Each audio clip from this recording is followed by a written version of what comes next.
Thanks for tuning in. I'm making a delicious Chana Balti. The oil has heated, my Balti pan is smoking. I'm adding some cumin seed, some chopped green pepper and some finely sliced onions, and I'm just going to saute those onions until they're translucent, or in other words, fry until soft. Notice I've got my Shabab's spoon here, kindly gifted to me by the owner of Shabab's. The onions have been frying for about 3 minutes. Next I'm going to add a generous amount of chopped garlic. No ginger in this dish, I'm just cooking something that takes my fancy really. So just fry off the garlic, just get rid of those raw aromas by toasting it for a minute.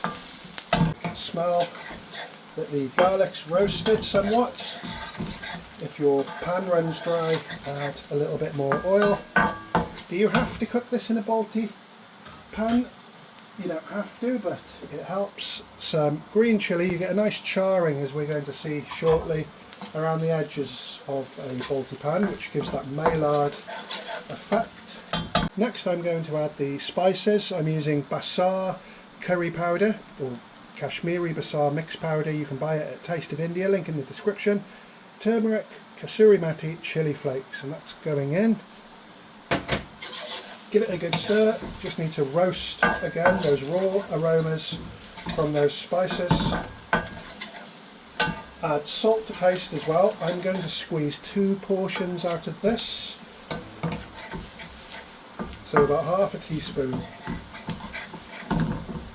That smells incredible already. Next I'm going to add some more green peppers, but a little bit chunky, that you're still going to be able to see when the dish is cooked.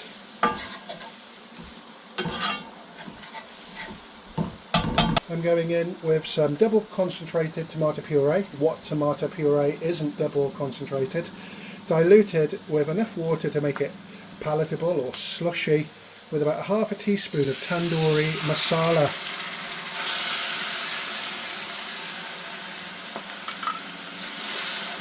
Make sure that's well mixed, and I want to get that back to a ferocious temperature with plenty of bubbling and spluttering. That's all nicely mixed. I can really taste the aroma of that in the air. Those chilies are hitting the back of the throat there.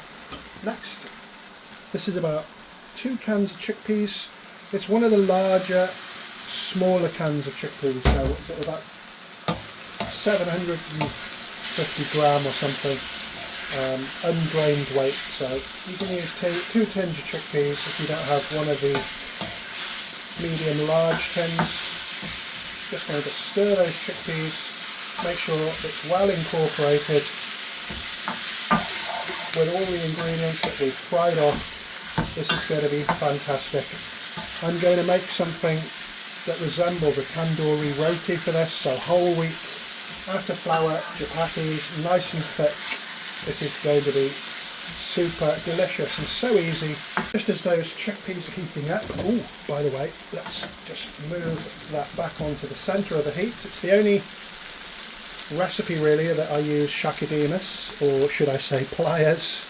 That pan gets really hot, and if I use a tea towel, it's got a tendency to catch fire. I'm very fortunate that so many really interesting food developments have happened lately. I'm going to be featured in numerous worldwide food magazines, as well as a few other amazing events that have happened lately. I'll talk more about that later, but sometimes when you don't see me on the channel, it's because I'm busy with other food adventures elsewhere. A man's got to earn a living. Next I've got some base gravy, straight from the microwave, 500 mils, that's going straight in,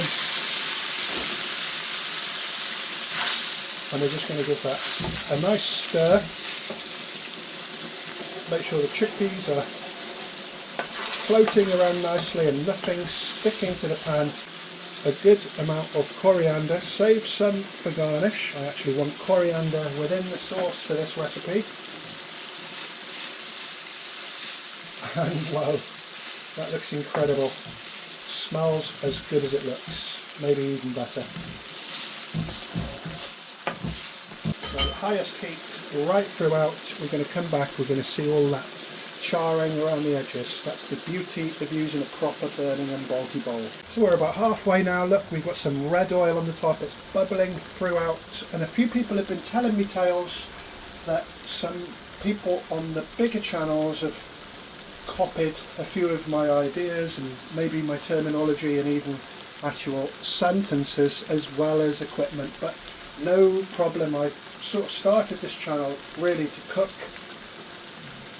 and make videos of what I was eating at home. It's never been a YouTube channel, it's always been just videos of what I eat at home, which happen to be pretty exciting. So the channel's all about inspiring others, so I'm really glad to have helped the channels if that's the case. I've got one lovely red ripe tomato that I'm just going to poach. It's cut into 3. Just make sure it's covered with the sauce, so no stirring at this point. We'll get a close-up on that charring very soon. As you can see here, the phrase Balti charring springs to mind. That is absolutely delicious. Think of a barbecue. Why is it so tasty? Because it's smoky and a little bit singed at the edges. So that's the beauty of using a Balti bowl. That's been about 4 minutes of actual cooking, and a lot of the liquid has evaporated, cooked away.